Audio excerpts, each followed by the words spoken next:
Oh, hey, what's up, YouTube? How everybody's doing? So this is gonna be my prep vlog. I'm starting my prep for Team U this year, and they thank God they actually postponed it, and it's gonna be in November. But before that, I had to qualify.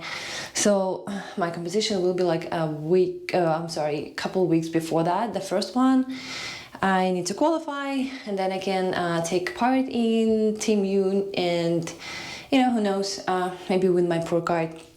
I'm not really, I changed my mind. I'm really undecisive sometimes, but I changed my mind about pro card. And a year ago, when I was on a crazy prep for an entire year, when I won my Arnold Classic, and then I did another competition. I won that one. Did another competition. I was like, yeah, I need to, I want to win that pro card. Meanwhile, I wasn't ready, and that's what I admitted after taking a 7th place, I believe, 6th place. I'm sorry, 6th, not 7th, on a huge competition in Pittsburgh, and. I admitted that I wasn't ready. Then the form wasn't there, and it's not the form for IFBB Bikini Pro. So and I was like all about pro card, and I didn't even think, or I didn't even have a thought in my head, why do I need this pro card? Because I was also preaching about you have to love the process, but somewhere in the back of my mind, I was like, yeah, right, the process is good, but who likes losing, right? And yeah, I'm going to my competition not for the last or the first place from the back, right, which is the last one, but to win for myself, and bring another and better shape that I had in my previous competition. And I changed my mind. I really don't care about pro card anymore. Yeah, I would love to win that, but I just miss that, a competition and prep gives you a discipline, gives you a schedule, it gives you a gut, a strong gut. It makes you resilient to anything. So, and this is why I decided to do this prep when I have a right mindset, when I'm not looking at the food and thinking, oh my God, I'm gonna eat like all of it. And this is what we have, unfortunately, many competitors. We are developing some sort of eating disorder. And I remember times when I was just opening up my fridge and I was still on prep and I was so hungry, but the only one thing that I could eat was like spinach, and I was just shuffling spinach into my mouth, which wasn't that pleasant, and right now I worked a lot on my mindset. I worked a lot on understanding on different things. As we grow, we learn probably, and now I feel that I am in the right place for this competition, and I just do my best, and we'll see how it's gonna be. And this video for those people who wants to prep for a bikini competition or wellness competition, but I don't have money to hire a prep coach, and I will make sure that this series of videos that I'm gonna be doing every day, I'm starting my prep tomorrow, will help you with your journey. So without further ado, let's start. So at the beginning, when you're starting your prep, I'm starting my prep tomorrow, and today I'm just gonna take my measurements, I'm gonna take my weight, I'm also gonna weigh myself tomorrow, but today I'm just gonna track whatever food I'm eating without any adjustments, without any tweaks, and hiding anything or not eating anything. I'm just gonna put everything that I eat right now into my fitness pal. And just a quick tip, if you guys are about to start a prep, I highly encourage you to actually make your food vlog maybe a week in advance. So because sometimes you eat more, sometimes you eat less. Weekends could be way different from weekdays. Maybe you have a family gathering. So thus that would be very helpful for you to see what were you doing a week before you start your prep, because you have to know where to start. You have to know your calories, and if you were eating in a certain way, in your weight was stable enough, maybe 2 pounds fluctuation is fine, but approximately the same. And when you have your day, when you're gonna start your prep and you open up your, let's say MyFitnessPal, whatever app you are using for your food tracking, and you're gonna see, all right, I was eating let's say 2,500 calories, so let's just decrease my calories by 200, for example, because you don't want to jump right into the rabbit hole and start prepping on the very low calories, because first of all, you have to start your prep, maybe if it's your first competition, 16 to 12 weeks in advance, because that will give you enough time to understand your body, to see how drastically you have to drop your calories and how you will respond on a diet, and again, how much cardio should you do. So that's all things that you have to take into consideration. All right,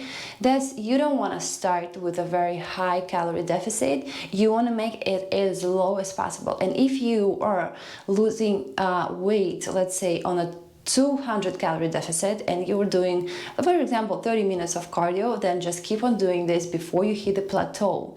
And after that, you can drop your calories a little bit more. And if, for example, you start your prep with 2,000 calories, but you could lose weight on a 2,300 calories, but you already have a deficit of 500 and your cardio is like 30 minutes, so you will be losing weight regardless, like the same, maybe a little bit faster, right? But then you're gonna plateau and you have to drop your calories more or increase your cardio, or both. And now you have a shorter ladder to kind of like climb.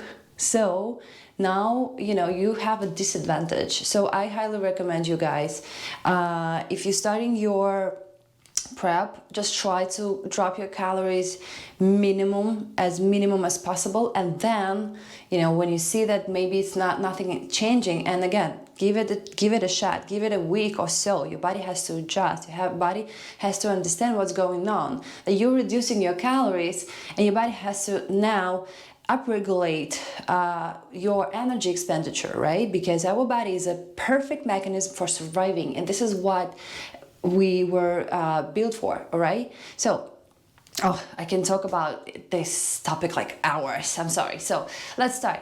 First, weight in. Let's jump into it. I already did it, but for the sake of entertainment, I'm gonna do this one more time. I hope you guys can see it. So this is a scale, different direction. I'm wearing a microphone, and I'm pretty much sure it's gonna give me another couple ounces. Oh no, the same. So weight is the same. Awesome.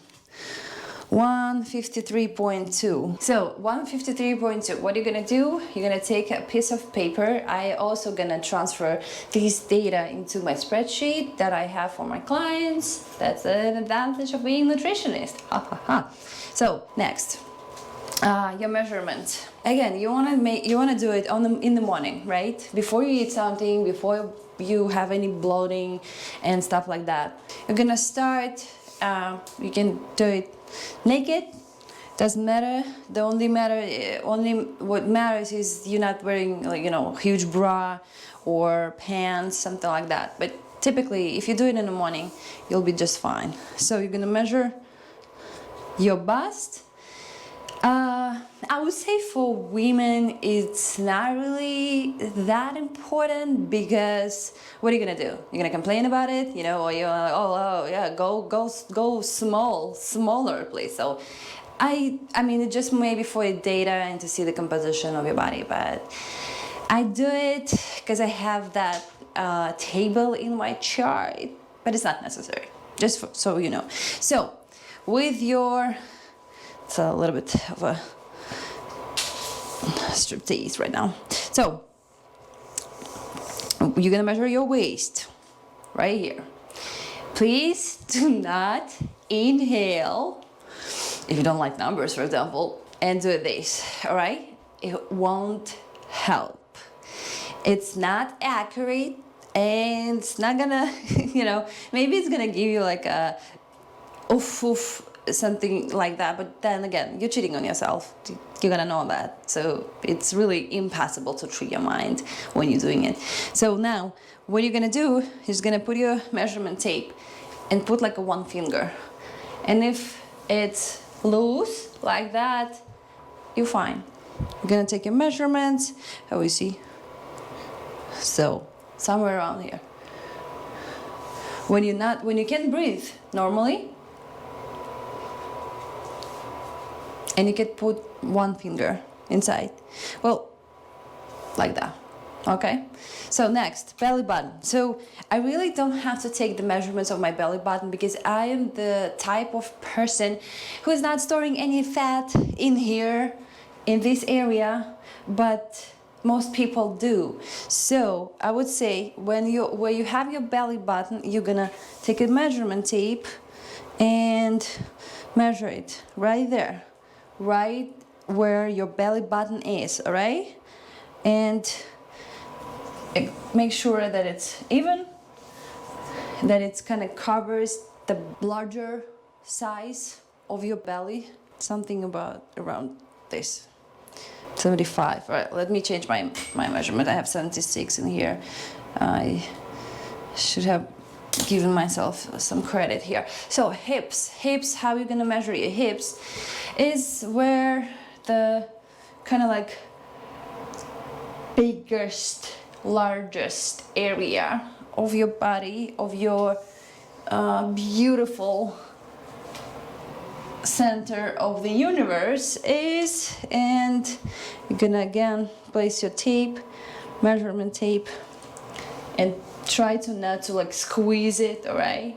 We want our glutes a little bit bigger. So here I have what is it, 97. I'm squeezing it a little bit. Yeah, 97, and there I have 96. You see, I probably squeezed it a little bit. So 97. Then you're gonna measure your right leg. I don't know if you can see it. So pick like the fattest and where the most meat in your leg is, and just measure it. Your right, your left, and then what? I typically don't do it because my arms are really lean, so I really don't care if they like 20, something 6 centimeters and smaller. But if you are on a higher body fat percentage, I would say you also want to measure your arms, sorry. So you're gonna just relax it, place the tape right here. I know it's really uncomfortable to make it on your own. You will get used to it, I promise you. Just take a little bit of time and, just be patient. Or simply ask your family member if you have anyone who can take your measurements. So this part is done. I'm gonna put my fitness tracker on, and this is what I recommend you all guys, and this is what we do with all my clients.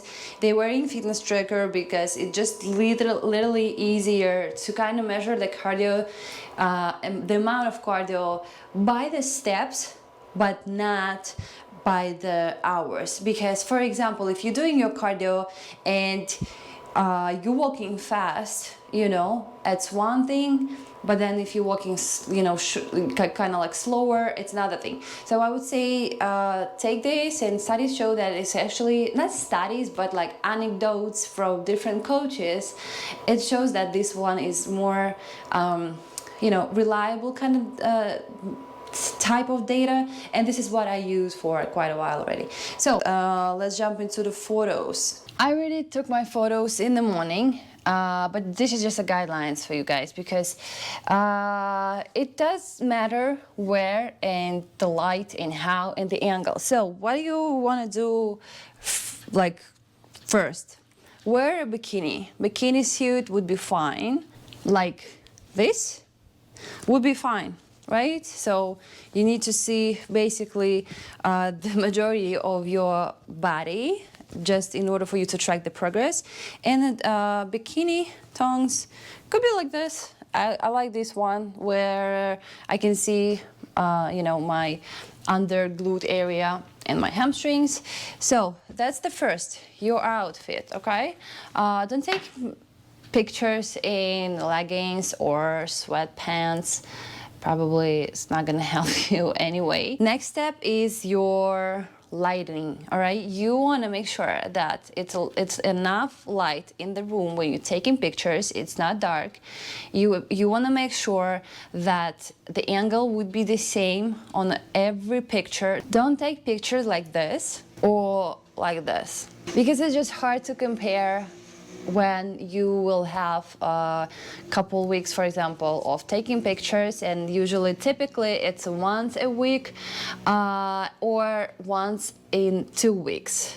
I would say if you're starting with a higher body percentage, then just take your pictures somewhere like once per 2 weeks, and then when you're leaning down and you're closer to your competition, take picture every week on the same day. Oh, I'm sorry, not on the same day, but typically it's in a week, and same time of the day. So don't take pictures in the morning and then the next one in the evening, right? Because you might have a little bit more water retention by then.